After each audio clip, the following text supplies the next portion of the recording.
৯ বছর পেরিয়ে গেছে, তবুও ঘরে ফেরা হয়নি একজন রোহিঙ্গারও। ২০১৭ সালের ২৫ অগাস্ট রাখাইনে সেনা অভিযান ও জাতিগত সহিংসতার পর জীবন বাঁচাতে বাংলাদেশে ছুটে আসে ৭ লাখেরও বেশি রোহিঙ্গা। সেই ঢলের ৯ বছর পূর্ণ হলেও নিরাপদ ও স্বেচ্ছায় প্রত্যাবাসনের বাস্তব অগ্রগতি নেই।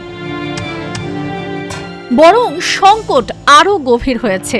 ২০২৪ সালের জানুয়ারি থেকে ২০২৬ সালের ৩১ জুলাই পর্যন্ত নতুন করে বাংলাদেশে এসেছে প্রায় ১,৫৪,৬৯০ জন রোহিঙ্গা। সব মিলিয়ে আশ্রয় নেওয়া রোহিঙ্গা শরণার্থীর সংখ্যা দাঁড়ালো ১২,০২,০৩৪ জনে। তাদের মধ্যে ২০২৬ সালের জুন পর্যন্ত নোয়াখালীর ভাষাঞ্চলে স্থানান্তর করা হয়েছে ৩৩,৮১৯ জন রোহিঙ্গা। বাকি রোহিঙ্গারা কক্সবাজারের উখিয়া ও টেকনাফের ৩৩টি ঘন বসতিপূর্ণ শিবিরে বসবাস করছে। ২০১৭ সালের অগাস্টে রোহিঙ্গা ঢলের পর একই বছরের ২৩ নভেম্বর বাংলাদেশ ও মিয়ানমার সরকারের মধ্যে কূটনৈতিক আলোচনা ও প্রত্যাবাসন চুক্তি হয়। এরপর ২০১৮-১৯ সালে প্রত্যাবাসনের তারিখ নির্ধারণ হলেও তা স্থগিত হয়ে যায়। এভাবে রোহিঙ্গাদের নিরাপদ ও স্বেচ্ছায় প্রত্যাবাসন প্রক্রিয়া আজ পর্যন্ত কার্যকর হয়নি। প্রত্যাবাসনের পথে সবচেয়ে বড় নতুন চ্যালেঞ্জ এখন আরাকান আর্মির নিয়ন্ত্রণ।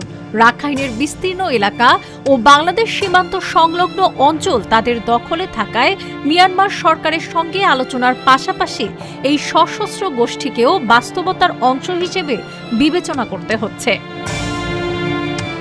এদিকে ৮,২৮,৮২৪ জনের তালিকা থেকে ৩,০৮,৭৯৭ জনকে রাখাইনের সাবেক বাসিন্দা হিসেবে যাচাই করা হয়েছে। তবে নিরাপত্তা পরিস্থিতির উন্নতি না হওয়া পর্যন্ত প্রত্যাবাসন শুরু হবে না বলেও জানানো হয়। বাংলাদেশ অবশ্য এই তালিকা প্রত্যাখ্যান করেছে। অন্যদিকে রোহিঙ্গা শিবিরগুলো পরিণত হয়েছে দীর্ঘমেয়াদী মানবিক সংকটের কেন্দ্রে।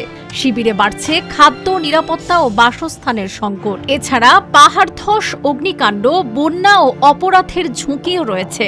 কমছে আন্তর্জাতিক সহায়তাও।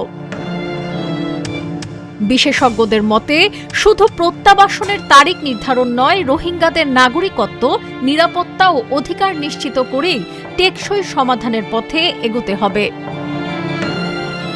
ডেস্ক রিপোর্ট, আজকের পত্রিকা।